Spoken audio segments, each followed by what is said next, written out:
Մենք իսկապես եզակի պետություն ենք։ Պատկերացրեք մի պետություն, որը խայտառակ պարտություն է կրել եւ բազմաթիվ փաստեր ցույց են տալիս, որ երկրի ղեկավարը ունի այնտեղ մեղավորություն։ Պատկերացրեք մի երկիր, որի նախագահան պահանջում է վարչապետի հրաժարական։ Մի երկիր, որտեղ բանակը ամբողջ իր կազմով պահանջում է հրաժարական։ Մի երկիր, որտեղ եկեղեցին պահանջում է հրաժարական։ Մի երկիր, որտեղ ակադեմիան պահանջում է հրաժարական։ Մի երկիր, որտեղ ժողովրդի 80%-ը դեմ է իշխանությանը եւ նրանց մի զգալի մասը պահանջում են հրաժարական։ Էլով մնաց։ Ում է կառավարում ինքը։ Աշխարհում չկա այդպիսի պետություն, որին թվարկած հրաժարական պահանջներից մեկը երկուսը բավարար չլինեին մարդուն աշխատանքից հանելու համար։ Այս վիճակում այս իշխանությունը կառավարել չի կարող, այսինքն ես գտնում եմ, որ այս իշխանությունը արդեն դատապարտված է։ Մի օր կտևի, երկու օր կտևի, ամիս կտևի, թե ինչ, այս իշխանությունը արդեն դատապարտված է։ Ինչ խնդիրներ ունենք մենք հիմա լուծելու։ Առաջինը բանակի հարցը։ Բանակը ոչ միայն շտաբի ղեկավարի կողմից հրաժարական պահանջեց, այլ նաև 5 կորպուսի հրամանատարներ, բոլոր բարձրաստիճան զինվորականներ։ Ինչ արեց Նիկոլ Փաշինյանը, անօրինական հրամանագիր նրան աշխատանքից հեռացնելու։ Սահմանադրությունն ասում է, որ կա որոշակի ժամանակ, որից շուտ դու շտաբի պետին հանել չես կարող, օրենքը ասում է, որ այդ ժամկետը 5 տարի է, այսինքն ինքը ոչ մի իրավունք չուներ այդ բանը անելու։ Հրամանագիրը ստորագրել է, ուղարկվել է նախագահի մոտ։ Բնական է, որ նախագահն այդպիսի հրամանագիր ստորագրել չի կարող, բայց ինքը պարտավոր է հակաճառելով իր դիտողություններով հետ ուղարկել այդ process-ը։ Ենթադրենք, էդ էլ աղավ։ Ինչ, բանակը հեշտությամբ ենթարկվի նրան, որ Նիկոլ Փաշինյանը իրանց ղեկավարին հանում է, չէ, բանակը կընդվզի, ես կոչ եմ անում, որ ընդվզի։ Ոչ մի անօրինական հրաման բանակը չի կարող կատարել։ Ոչ կարող է բանակը ենթարկվի մի հատ ինչ-որ 3-4 օրվա թղթակիցը կանգնած այնտեղ, ոչ մի բանի չհասկացող եւ բանակի ղեկավարությանը հանի։ Այսինքն դա մեր պայքարի մի ուղղությունն է, մենք բանակի հետ ենք եւ մինչեւ վերջ պաշտպանելու ենք բանակին, բանակը մինչեւ վերջ պաշտպանելու է մեր ժողովրդին։ Երկրորդ հենարանը, որը կա դեռ Նիկոլ Փաշինյանի մոտ, դա ոստիկանությունն է։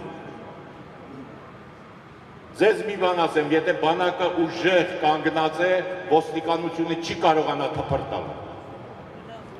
Եվ երկրորդը ես ճանաչում եմ ոստիկանության բազմաթիվ շատ արժանավոր սպայեր կան, բոլորն էլ դեմ են։ Երբեմն վախենում են, որ իրանց աշխատանքից հանեն, ոմանք են դուրս գալիս։ Ես պարտավորվում եմ, որ նոր իշխանությունները բոլոր նրանցով քաղաքական պատճառով ինքնակամ կամ զորով հեռացվել աշխատանքից կվերականգնվեն նույն աշխատանքին։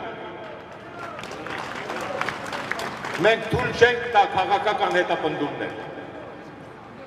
Երրորդ հենարանը դա իմ քայլ խմբակցությունն է ազգային ժողովում։ Այսօր պետք է հավաքվեին, որպեսզի արտահերթ նիստ անցկացնեին, հանեին ռազմական դրությունը, որտեղ ցանկացած քայլ վարչապետին հանելու, նոր վարչապետ նշանակելու, փոփոխություններ կատարելու չի կարելի եղել ռազմական դրությունը։ Խուսափեցին չկար, չեկան։ Ես կարծում եմ, որ այդ խմբակցության մեջ այնուամենայնիվ նորմալ մարդիկ կան։ Չեմ մանում ընթերցել եք, թե չէ, երեք ես նամակ գրեցի նույնիսկ այդ խմբակցությանը, ասելով, որ իրենց հետ շահը եւ իրենց պատիվն է պահանջում, որպեսզի դուրս գան այնտեղից։ Բայց մենք այսպեսի փորձ ունենք։ 88 թվականին մենք ուզում էինք, որ Գերագույն խորհրդի նիստ լինի, պատգամավորները չեկան։ Հատ բոլորին տներից հանեցինք, բերեցինք նիստի։ Նույնը կանենք հիմա։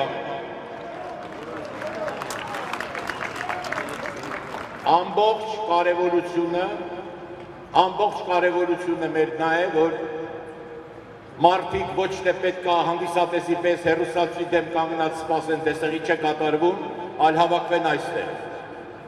Մենք իրականացնում ենք պլան A, ու պետք է ասեմ, որ մեծ հաջողությամբ։ Պլան A-ի մեր իրականացումը դեկտեմբեր ամսին հերիք էր, որ ցանկացած նորմալ իշխանություն հեռանար։ Այս իշխանությունը նորմալ չի։ Հիմա դրան ավելացավ նաև բանակի ցասումը։ Էլի չի հեռանում։ Կշարունակենք մեր գործունեությունը մինչև հեռանալ։ Կամ մենք իրան կհեռացնենք, կամ գոյություն չունենա Հայաստան։ Իսկ եթե գոյություն չի ունենա Հայաստան, դա նշանակում է մենք կդիմենք ցանկացած միջոցի, բայց մեր նպատակն է, որպեսզի առանց ցնցումների ամենախաղաղ ճանապարհով Հայաստանը կարողանա ձեռք ազատվել այդ խելագարից, որպեսզի ցնցում չլինի, արյունահեղություն չլինի, հանդարտ ձևով մենք կարողանանք առաջ գնալ, պետք է որ ժողովուրդը իր մասնակցությունը ցուցաբերի եւ այս ցույցերում եւ երթերում եւ իր կարծիքը արտահայտի ամենուրեք։ Ճակատագիրը Հայաստանի մեր ձեռքում չի, ձեր ձեռքում է, ժողովուրդ։ Ձեր ճակատագիրը ձեր ձեռքում է։ Ես մի անգամ ասել եմ, նորից կրկնեմ, համարձակվեք դառնալ երկրի տերը եւ նա կունենա ապագա։ Հայաստան, Հայաստան, Հայաստան,